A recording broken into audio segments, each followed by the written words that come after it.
Good morning, afternoon, and evening, depending where you're watching. This is Tullio Siragusa with Tech Leaders Unplugged. Welcome back. Let's get unplugged today. I'm getting unplugged with my guest, Miguel Navarro, who's a patented inventor and digital leader, VP of Business Technology at KeyBank. Welcome to the show, Miguel. It's good to have you. Oh, thanks for having me. We're talking about a really good topic today, something that we see in the LinkedIn stream pretty much on a daily basis. It's about generative AI. That's the topic of conversation today. But we're going to focus on harnessing the human factor, right? There's a lot of questions about how AI impacts work and what interaction or role would humans have. Can it generate creativity? Can it help with other areas? How do we marry these two things in a way that they cooperate and work well together? That's kind of the theme of what we're going to talk about today. And I'm looking forward to it. Miguel, let's just kind of go right into it. Let's go.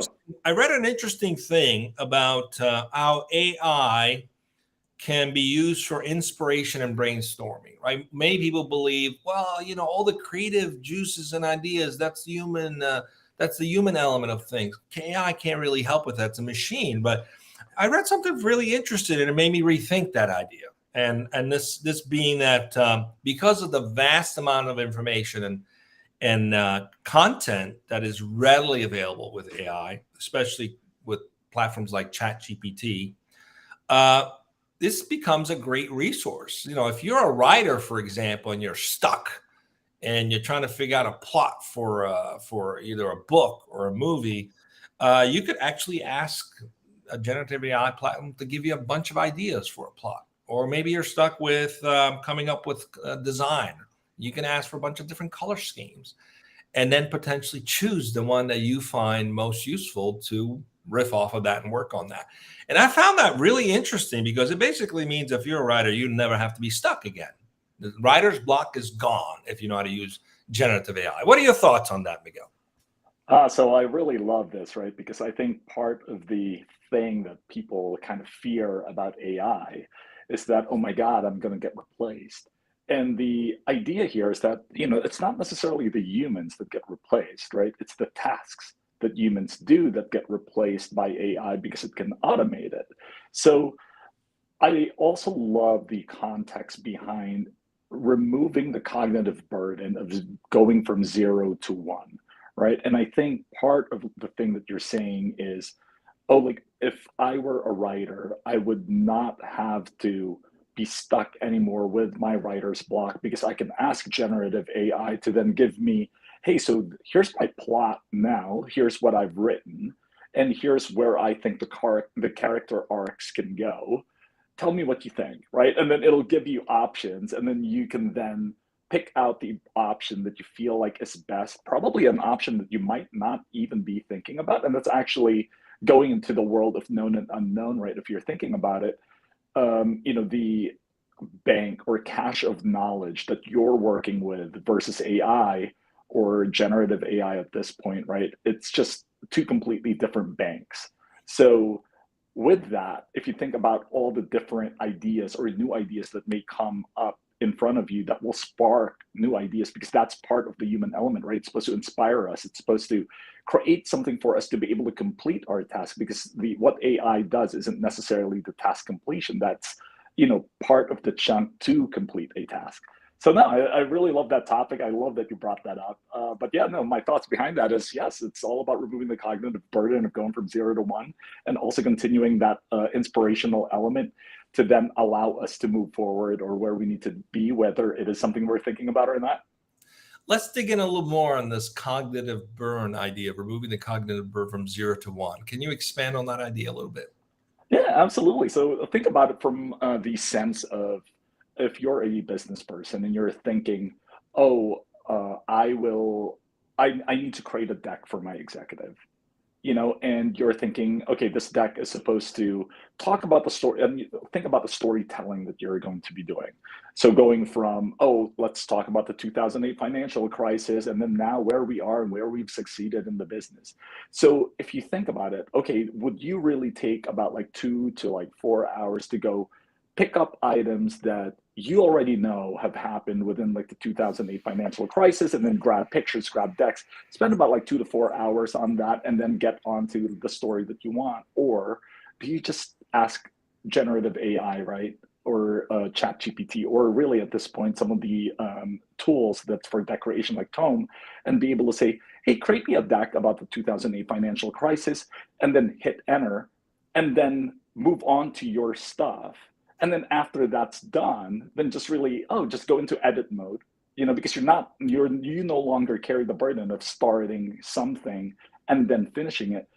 You get the zero 0.5, right? You get the 0.5 of that idea, and you only have to complete half of that because you're just editing at that point to get to the finished point of, let's say, talking about the slide that, or the storytelling arc that you're trying to do, and then add the data that you're trying to do. And then from there, you're able to have a complete story that you'd be able to tell your executive in probably more than, or less than half the time. Yeah, I love that. I have to agree from personal experience. I find it as a way to get more done by having access to the content and ideas, but I still have to put them together, make sense of them. But having sort of a partner at your fingertip that can help reduce the amount of effort that would have normally taken days, if not weeks, into minutes is fantastic. And that really talks to this idea of co-creation. I want to read another interesting thing I found, that generative AI can act as a tool for co-creation, generating a broad array of ideas based on minimal input. And that's the key thing too, is you can just have some basic input and it seems to spark a lot of ideas. And then this can help spark creativity in humans and the initial concepts, like you said, going from 0 to 0.5 and then to 1 that you can build upon. In the context of business, where do you think some companies are succeeding at leveraging this? And where do you think some companies are kind of missing the boat, and so to speak, by not leveraging it in a proper way? Well, I think where other companies are hitting this, I think as part of the individual use cases, right? As you can imagine, there's definitely a lot of risk of bringing in generative AI into an organization. So a lot of them probably today are just not, diving into it as much as they should. But if you look at it from the individual businesses, like a real estate person, right? And, again, trying to create a real estate listing, I already have a lot of friends that are in real estate that's using Chat GPT, right, to be able to create them a listing, something that they would spend hours on to then break it down into minutes.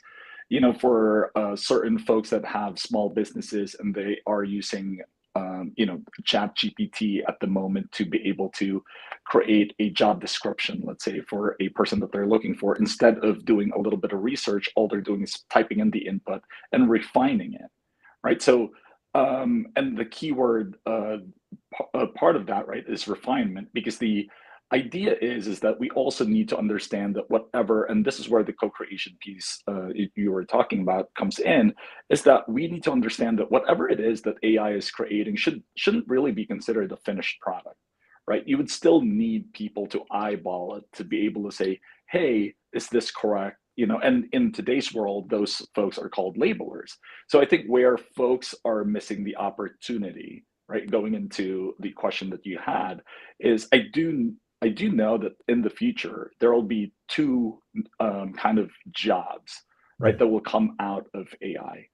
The first one will be labeler, being able to, eyeball certain things, and those are essentially our SMEs today, right? The SMEs in our business who are using AI, those will be the ones that will be using AI, come out with the output from AI, eyeball it, see if that's great or not, and be able to retrain, their existing model, right, to be able to come out with better answers, or be able to say, oh, I'm just going to go edit this, and then it's all done. So that's job number one. The second job that I feel like is going to come out are prompters. So I know right now, and if you think about kind of where we were on mobile phones back in the day, the game, right? The game that we had on the mobile phone is a giant red button where you're tapping it as much as you can over a period of time, and that shows a high score of who tapped it the longest, to versus where we are today, that we have console level games on our phone. So if you think about the utilization of AI and where we are today, we're literally on the red button tapping stage at the moment. It's extremely light. We haven't necessarily gotten to the meat of it yet. So we haven't created mobile deposit yet, right? We haven't created P2P payments. We haven't done any of that within the AI space if we're creating analogies in banking.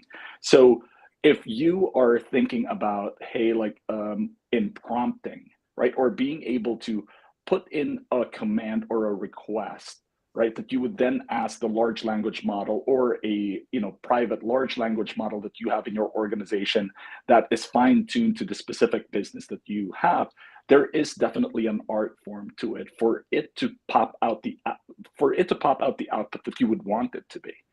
So again, those two tasks again, or two jobs that I'm thinking would be happening in the future are labelers and prompters. That's interesting. I guess that also follows the historical trend that we saw coming out of the Industrial Revolution, right? Where we went from manual manufacturing to automation with machines, but you still needed people who monitored the production and gave inputs to the machine to keep everything running smoothly. I mean, obviously, we're talking about knowledge-based work here, but it sounds to me what you're talking about is really the ability to augment skills. And small businesses have a massive need for this. They're usually staff constrained, budget constrained, so they're staff constrained. And I read, this is an interesting statement that I'm going to read that I think is worth continuing to talk about from a skills augmentation point of view. It says that AI can help to augment human skills, particularly where precision, scale, or speed are concerned. I mean, that's clear in terms of you're going to get a lot more precise input from a generative AI, less risk of human error. The speed in terms of how you get information and how you put together information is incredible. And scaling that, you kind of talked on that. That's probably the challenge. Are they the right roles that could be applied into an organization where you can use that to scale? But it says in the creative process, AI can handle repetitive or labor-intensive tasks, freeing up humans to focus on more creative aspects of their work. For example, an AI could handle the laborious task of animating individual frames in an animation, allowing the animator to focus on character design and storyboarding. Pretty interesting. Wonder if you're a movie studio, how long that takes today. And by automating some of those functions, how many more movies you could put out possibly. What are your thoughts on this idea of skill augmentation? I think this is where a lot of the fear lies too. There's thoughts about skill replacement versus skill augmentation. What are your thoughts? Well, I think there's definitely going to be a disruption in plenty different spaces, right? I do think that if you think about it from a skills perspective, right, how much of your skills could be automated, and how much of that is a huge part of you that you feel that that huge part of you kind of becomes useless when kind of generative AI or AI kind of takes over. But the idea there, and that's kind of like the thing that I keep telling people as well, is displacement, right? So the idea here is that people are thinking that, oh, if a person wouldn't have to do a certain task anymore, that they would can now concentrate on X, Y, and Z. Let's just call it that for now. The idea too, and I think the part that some folks are missing is nothing's automatic, right? Like, so even today, there's, AI has been part of our world today, coming from like, just the smart keyboard that we have right on our phone. And that becomes better and better every day, every time we use it, every time we create suggestions and as we train it. But the piece that I would tell people is, I do believe, and part of that human element is, we have to remember that part of training that isn't only automated, but also at the same time you also need that human factor in there, because designs and styles change, right? So if you're thinking about it from a reactive model, if we are saying, hey, bell bottoms are in, right, and then we just kind of like keep going for a very long period of time that bell bottoms are in, what used to be the right model then becomes the wrong model. So if you think about it from a technology perspective, operating systems, et cetera, the operating system is only really as good until it's not, right? Like, so that is kind of really where like the human factor really comes in, because we still need like litmus tests happening every single time with the model that is coming in. So even though it is, yes, automated, I do think that, yes, people would then be able to concentrate more on the X, Y, and Z tasks, but people will still need to tap on that. They're probably not going to tap on it as much, but that will still be part of the job. Now, that job may evolve, right, to the different thing that it will be in the future, and we don't necessarily know what that is yet. But we know that, the faster kind of people remain cognizant on that task, and the evolution and the adaptation that people will need to do to be able to complete that task and live in the new world that it is. Yeah. I think that that's kind of where the elements are still like how companies would then compete, right? Because I do believe that when it comes to generative AI, there's going to be tools, very, very similar tools that will coming out there, and there's little advantages that a certain tool will have versus the other. But at the end of the day, right, and this analogy I use commonly in my workplace as well, is that you can give me and Tiger Woods the same exact golf clubs, the same exact tools, maybe a little different, whatever it may be, but the output would be very different, right? Because Tiger Woods will use those golf clubs in a much different way than I would, just also because of the skill level that we have. And I think that is, like when we're looking at tasks that people are doing, we need to concentrate, and the human factor still needs to come into, yes, you're being able to concentrate more on the X, Y, and Z stuff because you don't have to worry on that task, but you still need to make sure that that automation, the tasks that you're embedding into that automation, is still fine-tuned in a way that you can perform like Tiger Woods. I love this analogy you've made to Tiger Woods, because it really speaks to something that AI will never, ever replace. And from an execution point of view, it's kind of like you could come up with a great business plan and a great idea, but unless you've had experience doing that kind of work or putting that together in the past, it's all going to come down to execution, and that's going to come from experience, people that actually know how and have done it before.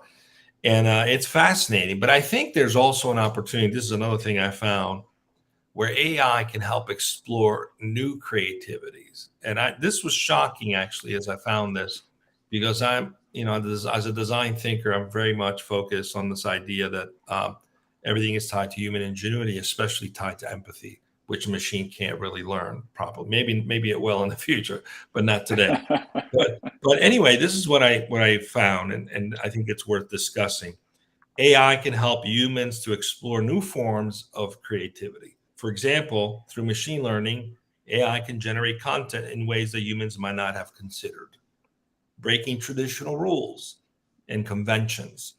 This can inspire humans to think outside the box and push the boundaries of their own creativity. And this is so true, because we are all born into whatever biases through our upbringing or limitations and beliefs through our upbringing. And those limitations and fears can limit creativity and also create boundaries around what can be done. But machine doesn't have any emotions or feelings or bias, right? So at least hopefully it's not been programmed that way. So this idea that it can open up new ways of seeing things, you think, how far do you think we are from that being a reality, or is that available today? Well, and I honestly think that both if anything, the alpha and omega of that is happening, right? And I'll start off with the not knowing, right? Sometimes the burden of knowing, right, makes us stop doing things as well, right? So I don't know if you've seen, and again, like I love American football, so it's just like I'm a huge Bills fan. So one of like the things that I love are those AWS commercials, right? Because they like tell you stat that that type of campaign that they have, and you'll start seeing like, oh, the probability of someone catching something, right, catching the ball at the scoring that touchdown was at 8%, right? So if you think about it, right, and going from like the negative aspect of it of not knowing, if someone told you that, oh, your success rate for this is 8%, chances are you're not even going to try it, right? Because it's almost like, why am I going to do it? 92% chance of failure is what I see here, but that is what differentiates a winning team from a losing team, right? It's that one touchdown, that one field goal that we make. And it's the same thing in business. We need to be able to accept and measure risk, and sometimes not knowing things allow us to be able to do that. So now going into knowing the numbers and becoming a little bit more accurate, I definitely think that we're still going to hit both, right? That there's still going to be analysis paralysis, but then also at the same time, like people who are, and again, going back into the whole Tiger Woods analogy, there will be people that will be gutsy, right? Though this is a very unpopular opinion or a unpopular, it shows a failure rate, et cetera, that they will still override and they will do. So those are kind of like the balancing acts that I feel like we're going to need to do, that we as humans haven't necessarily evolved yet to that level. And again, the evolution, right, happens both ways. So we're going to have to evolve with AI, and AI will have to evolve with us. And through that, I think that's really when you meet the massive potential, right, of like where things would be going. So if you're looking at it from a business perspective of, let's say, let's call it, assuming, a success rate or assuming risk on something, I do think that that human element is still very important to be able to see and say, hey, here are some, like, and utilize AI in a way of like, hey, here are some of the perspectives that you weren't looking at, and be able to ingest that, create a very, very informed decision, and still make that decision. Just the same as, where we are today, that, sometimes we know that a lot of information just kind of like paralyzes a team, or a group of folks within an organization. And sometimes it really is about like the doers just being able to do their own thing. I think there's still going to be a balancing act when it comes to that. It's just, a different type of balancing act, especially when there's a lot more information coming in. It remains to be seen how it plays out. I mean, I recently had a conversation with a head of a VC, just trying to get a pulse on where things are moving. And she made an interesting statement. She goes, in about 5 years, the biggest business opportunity is actually going to be helping people to think, rationalize, and know how to be in a relationship with each other. I was like, that's interesting, because there's a big movement to be data driven. But to your point, sometimes the data all lines up one way or the other. And there's this thing called human intuition, that gut feeling, the experience, the wisdom that comes with time that makes you make different decisions. And you have massive breakthroughs. Not always, but sometimes. So it'd be interesting to see how it all plays out. It sounds to me that we need to have a balance between being data driven and informed by leveraging these tools that give us more insights faster, and still tapping into good old fashioned human intuition to make sense of it in a way that's practical. That also takes into consideration the experience and feelings that making a decision might have on other people, especially clients. But it's an interesting thing that we'll have to keep an eye on. But for now, it sounds as though if you're stuck, if you want to move faster, you want to be more efficient, if you want to replicate yourself, and you need more help, well, generative AI is probably your best helper. Would you agree with that, Miguel? Oh, absolutely. I couldn't agree with that more. And, again, if you're thinking about use cases as well, it doesn't necessarily have to be pen to paper either. It could just be something social. One of the things I keep telling folks is, utilize generative AI. I actually created an Apple Watch app on generative AI, where I'm able to just ask a question, and be able to say, hey, I need to know 3 things about this person, so I can start a conversation with them. So if you're looking at it from a sales perspective, and you meet someone at a conference, I know we do a lot of virtual stuff now, but, and a lot of the physical conferences are coming back, but when when you're there, think about it to the point of being able to talk to your watch, having something like Jarvis, right, or a personal assistant with you at all times, and be able to say, hey, can you tell me a little bit more about that CEO and what their potential 3 hurdles are, just company wide, probably, just from like public things that's out there, or just maybe something that this person posted on their LinkedIn, and then in that way you can start that conversation. And then now your experience with them, instead of it being like a cold call or a cold meet, right? Like, you'd be able to then make sense of their world before you handshake, And when you handshake, that handshake is, has become a little bit more meaningful. Absolutely. We're up on time, but it sounds to me like LinkedIn has a huge opportunity. You know how they have the ability to show you your contact information on your calendar?